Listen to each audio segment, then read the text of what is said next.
De acordo com o mapeamento de comunidades 2020 da Associação Brasileira de Startups, a AB Startups, o Brasil possui mais de 12 mil empreendimentos, porém, menos de 16% são liderados por mulheres.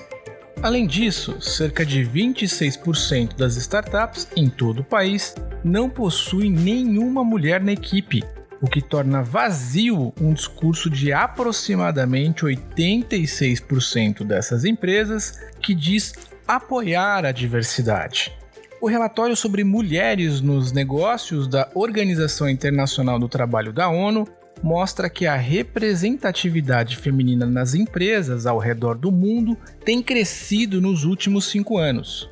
Segundo a pesquisa, elas são mais instruídas comparadas aos homens e trazem grandes benefícios para os negócios, como a melhora significativa nos resultados, especialmente quando estão em posições estratégicas de tomada de decisão.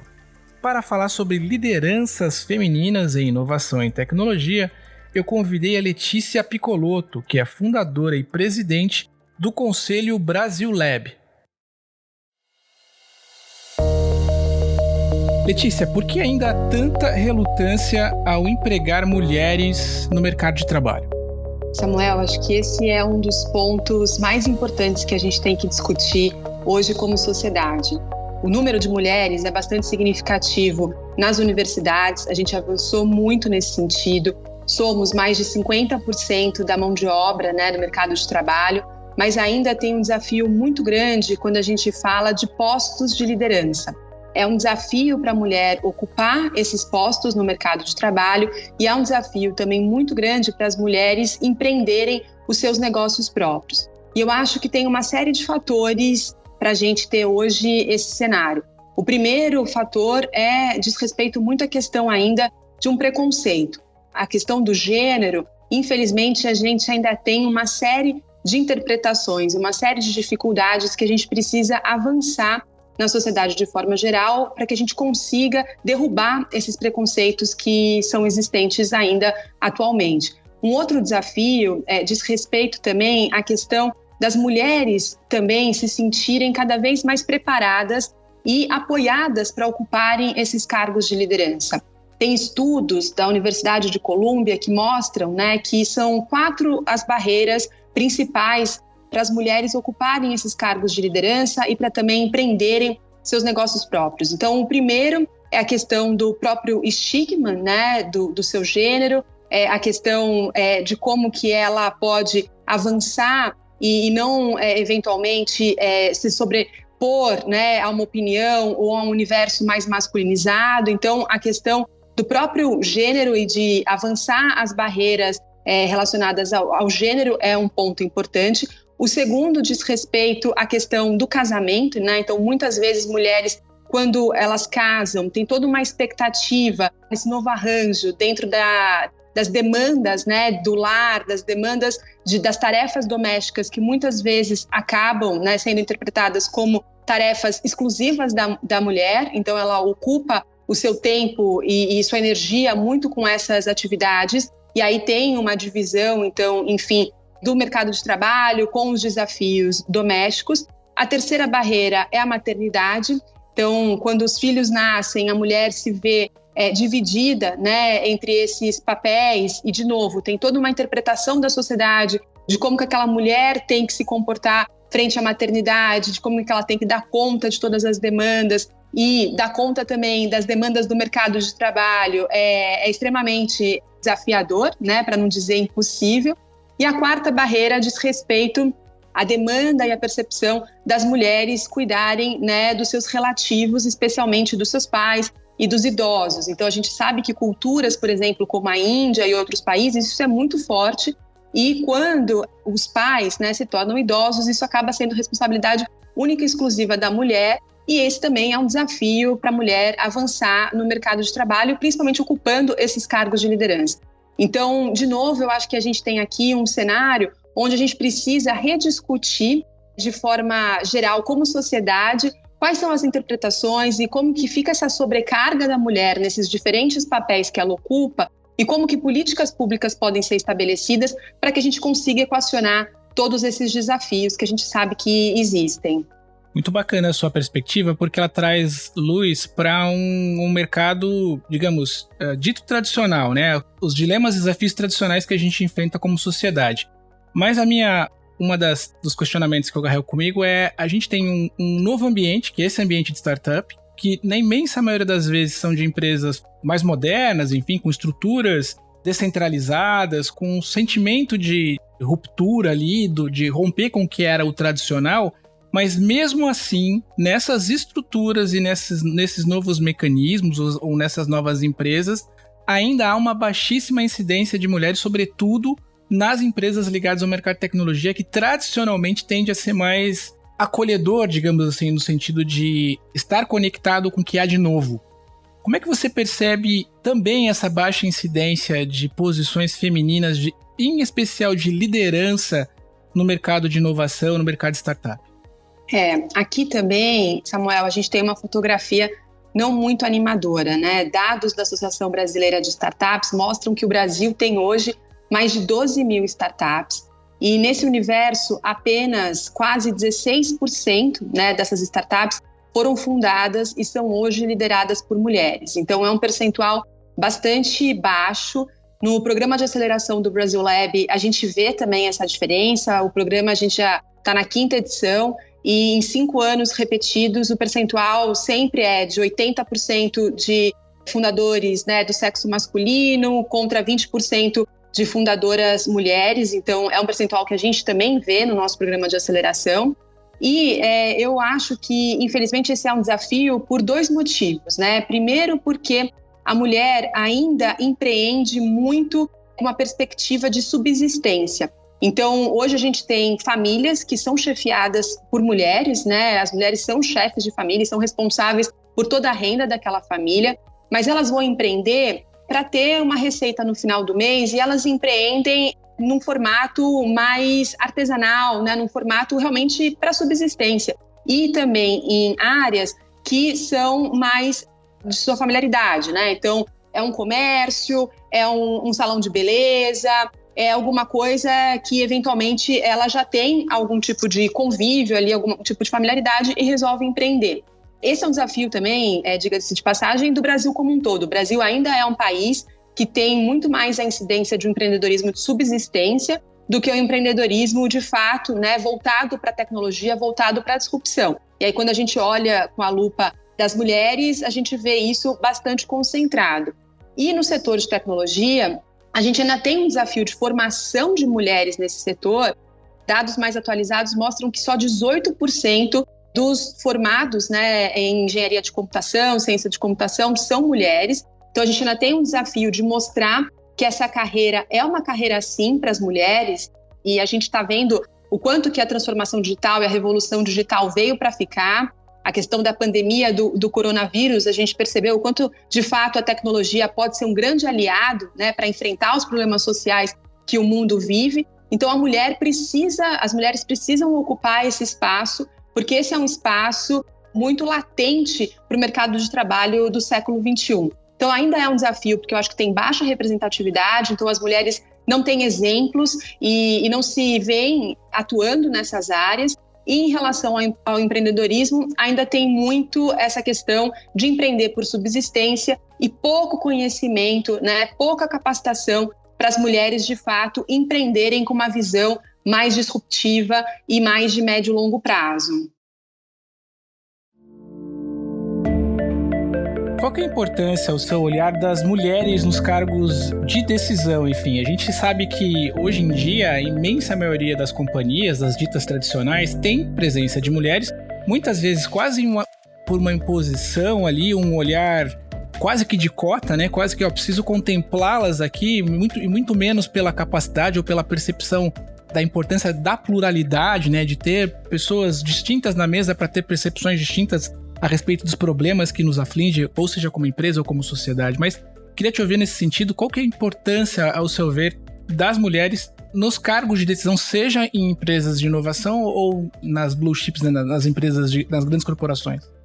Eu acho que qualquer universo que for, né, mais plural, onde a gente tem diferentes perspectivas, diferentes backgrounds e diferentes posições e experiências, né, quanto mais plural, mais esse universo, essa empresa, essa organização, ela vai conseguir encontrar soluções efetivas para aqueles problemas que ela pretende endereçar. Então, eu acho que a partir do momento que a gente tem mulheres ocupando esses lugares em mesas estratégicas, né, que tomam-se as decisões a respeito do desenvolvimento de produtos, de soluções e etc., a gente consegue contemplar um setor muito significativo da sociedade, como a gente estava falando aqui, mais de 50% dos brasileiros, né, são mulheres, então a gente consegue contemplar todo esse olhar e toda essa demanda que vem dessa classe da sociedade, né? Então, eu acho que esse já é um ponto de partida muito importante.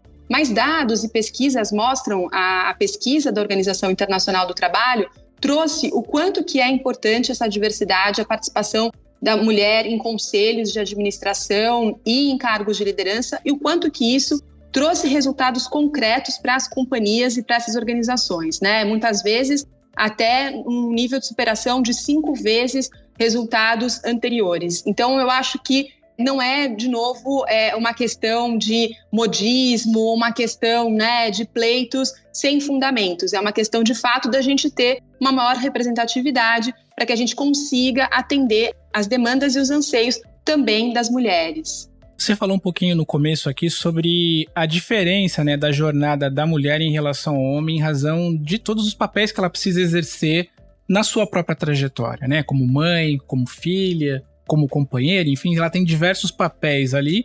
E eu queria te ouvir nesse sentido, de que forma você acha que a diferença nessa jornada corporativa entre homens e mulheres pode dificultar a possível chegada de uma mulher a uma presidência de uma companhia, a uma liderança de uma grande empresa?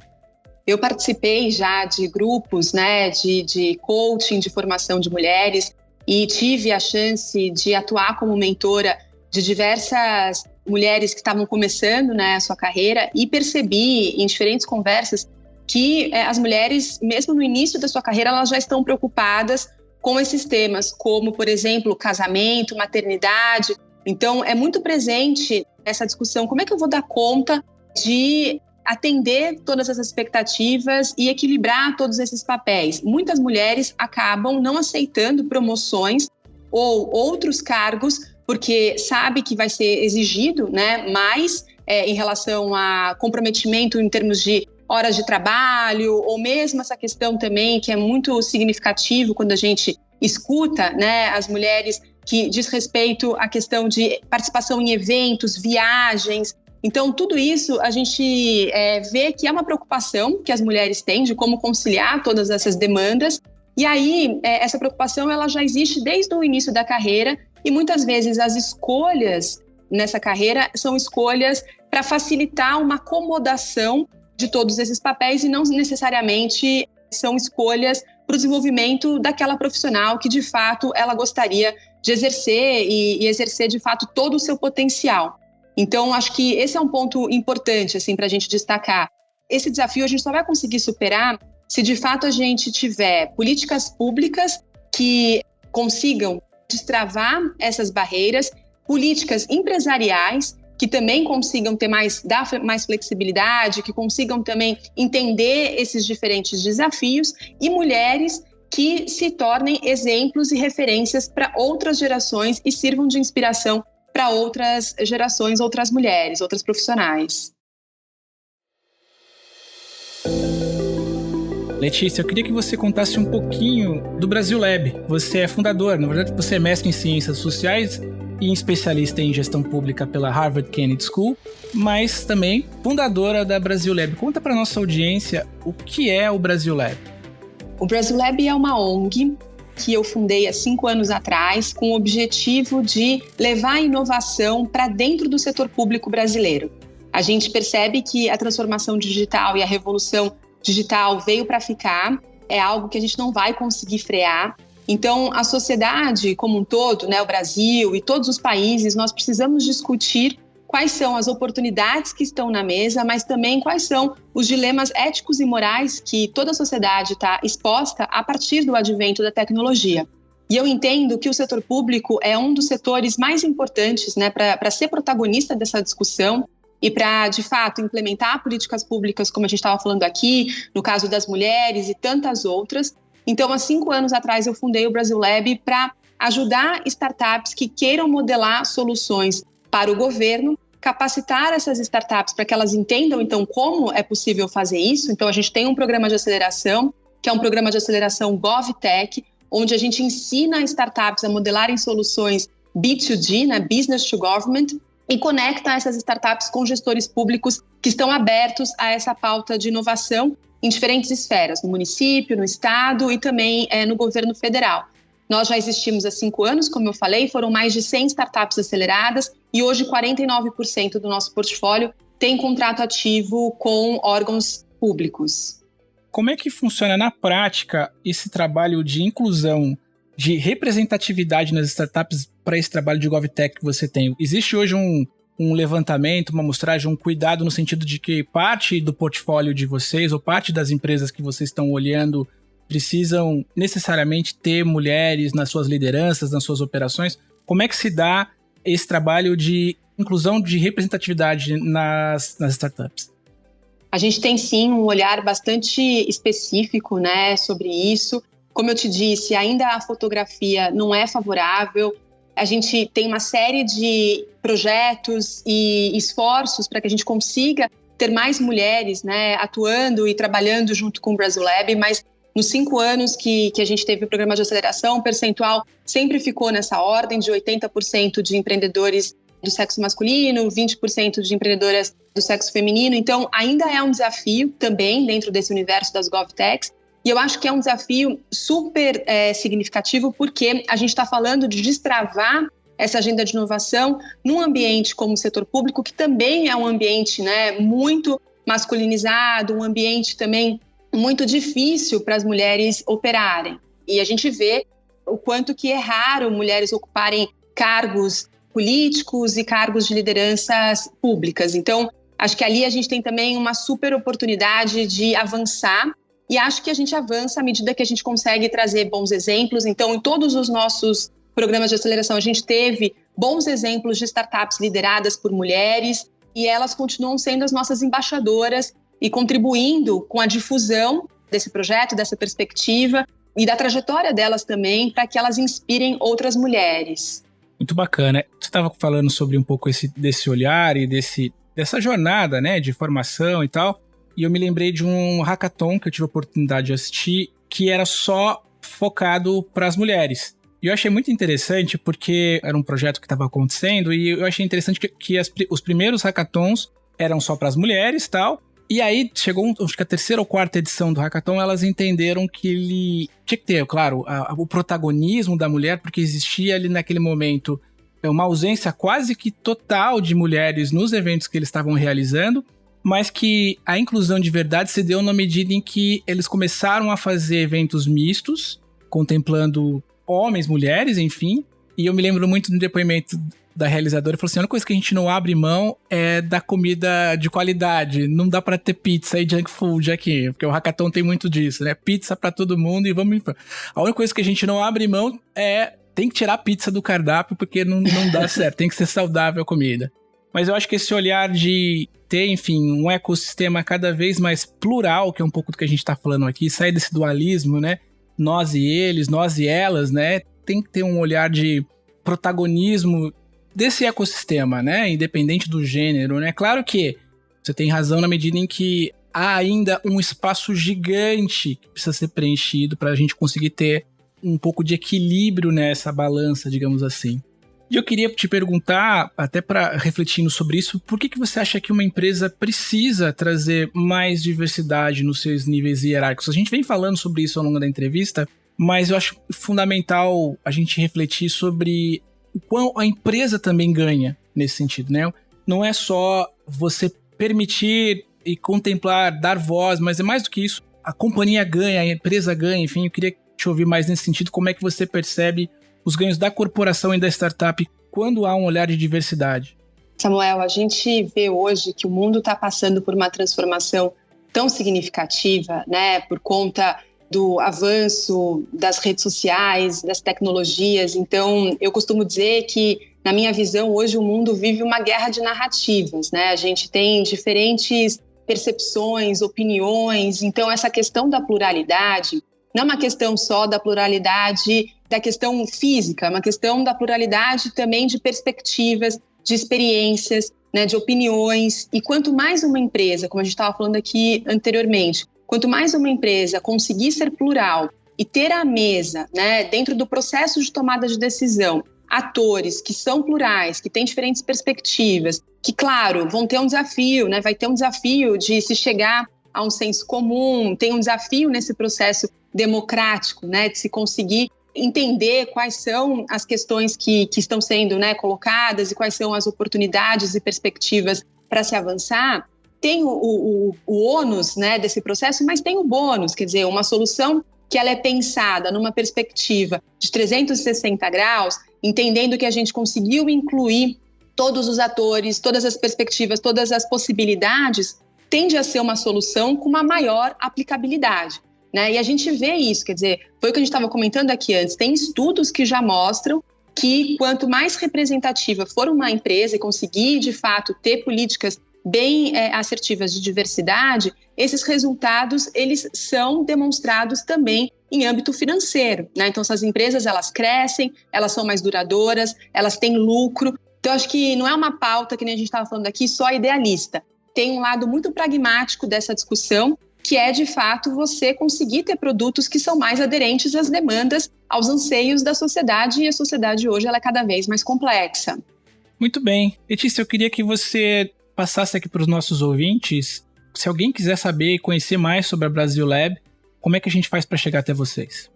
Claro, o nosso site é www.brazillab.org.br. O Brasil Lab é Brasil com Z, porque a gente já nasceu disruptivo e a gente já nasceu numa perspectiva do Brasil se conectar a um ecossistema internacional que está discutindo essa pauta de inovação e de transformação digital. Então, por isso que a gente nasceu Brasil com Z. E a gente está presente também em todas as redes sociais, no LinkedIn, no Instagram, no Facebook, enfim, sempre trazendo um conteúdo bem relevante e informações a respeito do avanço dessa pauta. Acho que é importante, só para finalizar, Samuel, comentar que o Brasil Lab tem uma frente de conhecimento, então a gente lança uma série de estudos. Recentemente a gente lançou um estudo muito interessante sobre a demanda de profissionais digitais no Brasil, mostrando que antes da pandemia, só com as vagas que ainda não estavam sendo preenchidas, a gente tinha um gap de mais de 300 mil profissionais que a gente precisa formar para ocupar esses postos de trabalho. E eu acho muito significativo esse dado, porque o Brasil vive hoje uma taxa de desemprego também muito alta. Então a gente precisa entender para onde o mercado está indo, que tipo de formação a gente precisa oferecer, para realmente a gente conseguir superar esses desafios do mercado de trabalho e das taxas de desemprego. Então, a gente sempre está produzindo esses conteúdos e está disponível no nosso site, nas nossas redes sociais. Então, quem quiser conhecer um pouquinho mais sobre esses projetos e sobre essas pautas, por favor, nos acompanhe, será um prazer. Espero que vocês tenham mais uma vez gostado desse episódio. Ele foi muito especial porque ele traz muitas reflexões. Se você quiser seguir conversando sobre esse tema ou sobre tantos outros temas que a gente tem relacionado à transformação digital e como a tecnologia está transformando realidades e mudando vidas, não deixe de me seguir nas redes sociais, no @SamuelLeite. Eu estou no Twitter, no Instagram, enfim, é muito fácil você me localizar por lá. Ou, se quiser, mandar um e-mail para samuel@cbncampinas.com.br. Como eu sempre digo, cuide dos seus, fique bem e até a próxima. Tchau.